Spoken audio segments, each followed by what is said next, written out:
Hi, my name is Marie-Louise. I lead Kids Ministry at Shofar Durbanville. So let's talk about discipline. So as parents, we know it is our responsibility to disciple our kids to be adults who follow Jesus and who function well in our society.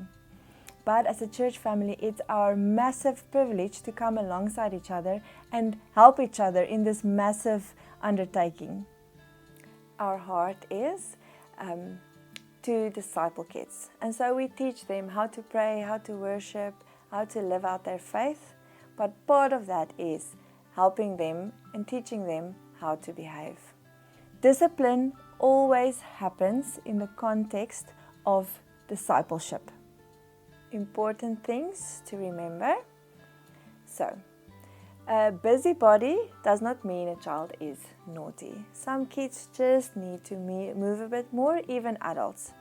So, make space for them to move a bit. You can allow them to have a toy on their lap. Michelle once told me about a little boy who was on the edges of the group and who was rolling and spinning. She was getting really frustrated with this little boy. And then afterwards, when she asked the kids to pray, he was the only one willing to pray. And when he prayed everything that she talked about. So don't think because someone's moving that they're not listening. And then the second thing to remember is that we need to connect before we correct. So if there's a child that's really bugging you, who's really acting out, misbehaving, make a point of connecting with that child and learning to love something about them. It's much easier to be patient with them, and it's much easier to correct them if we do it out of love. How do we do it? There are rules at Kids Church. Number 1, respect. So here you can talk about respecting the teacher, the facilitator, respecting your friends, not hurting anyone, and respecting the area. 2, obedience. We obey.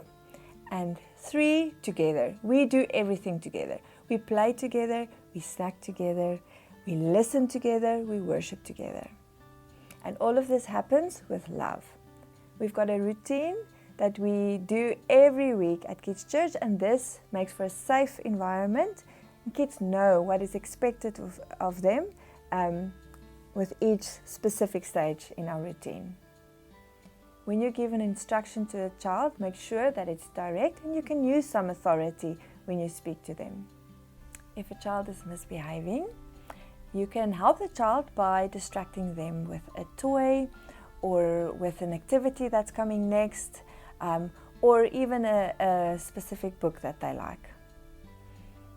Another thing that you can do is get them to come and sit next to you and to even put your hand on their shoulder or their knee to help them to focus.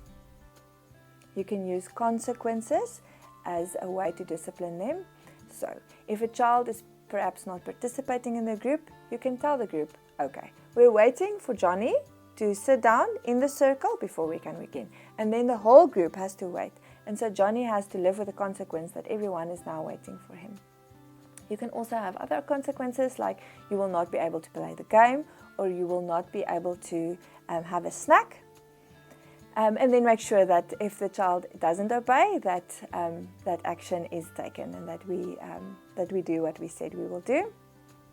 If a child is still really struggling to behave, then you can call the parent and ask the parent to come and help their child to participate. So we never give a negative feedback to the parent or even to the child and tell the child you're naughty. We never do that. So we can, if the child is really struggling, invite the parent to come and help you.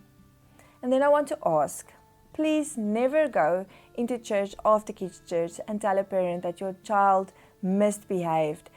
This is sometimes very difficult for parents. They've just enjoyed service, maybe they met the Lord in some way, and then it's not that great if someone or a friend even comes to you and tell you your child was naughty.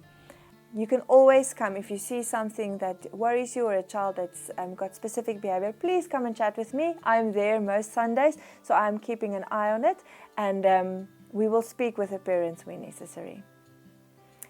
Thank you for serving our kids. And for making the time to get to know them, to love them, and to disciple them in the way that they should go.